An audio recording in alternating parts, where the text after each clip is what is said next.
धुंधले आंगन में जब पहला पंछी स्वर भरता है, मेरे सूने मन के भीतर एक सरोद धीरे रोता है।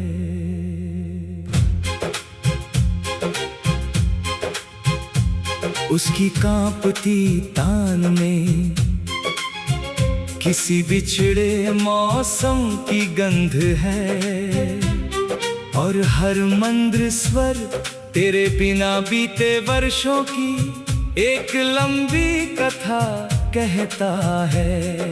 मैंने आज राग दरबारी छेड़ा, पर सुरों में दरबार कहाँ था। हर नींद टूट कर मेरी पलकों पर आ ठहरी। गुरु कहते थे सुर को साधना सीखो, मैंने जीवन भर सुर साधे, पर तेरी याद के सामने आज भी मेरा मन असाध्य है। पुराने मंदिर के पीछे एक सूना कुआं है, वहीं कभी तेरी हंसी की प्रतिध्वनि जल से भी अधिक निर्मल लगती थी।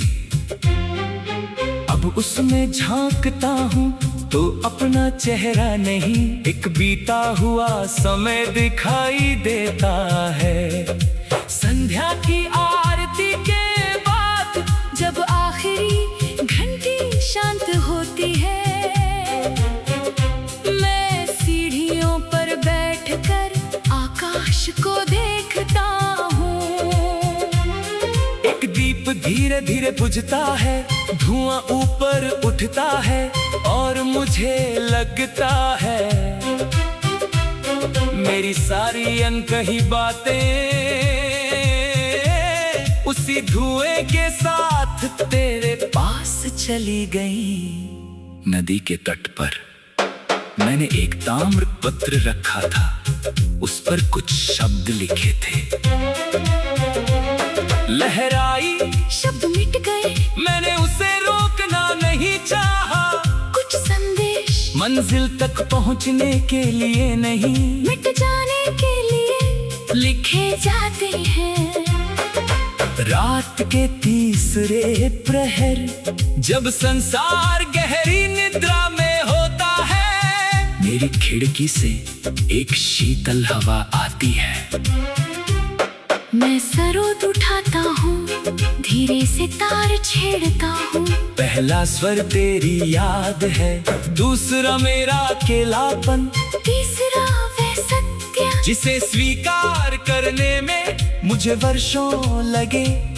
तू लौट कर नहीं आएगी, फिर भी अजीब बात है, ये जान कर भी मेरा प्रेम कम नहीं हुआ, बस उसका रूप बदल गया। पहले वो प्रतीक्षा था, फिर आंसू हुआ, फिर गीत बना, और अब एक शांत प्रार्थना है। यदि किसी सुबह तुझे किसी अनजान सरोद की तान सुनाई दे, और तेरे हृदय में अचानक कोई पुराना दर्द जाग जाए, तो उसे अपना अतीत मत समझना। वाह, बस किसी दूर बैठे मन की एक अधूरी साधना होगी, जिसने अपने सारे आंसू स्वरों में रख दिए हैं। मैं अब तेरा नाम किसी राग में नहीं रखता, क्योंकि नाम सीमित होता है और प्रेम असीम। तू अब मेरे गीत में एक शब्द नहीं, एक मौन है, जो हर स्वर के बीच सबसे अधिक सुनाई देता है। जब मेरी उंगलियां आखिरी बार तारों को छुएगी, और सरोद का अंतिम स्वर धीरे धीरे आकाश में विलीन होगा, तब मैं कुछ नहीं मांगूंगा। न मिलन, न स्मृति, न कोई उत्तर, बस इतना चाहता हूँ मेरी अंतिमता जहाँ भी पहुँचे, वहाँ तेरे जीवन में थोड़ा सा उजाला कर दे। और फिर मैं मैं भी मौन हो जाऊंगा उस सरोद की तरह जिसमें कभी एक अधूरी मोहब्बत सदा के लिए गाती रही।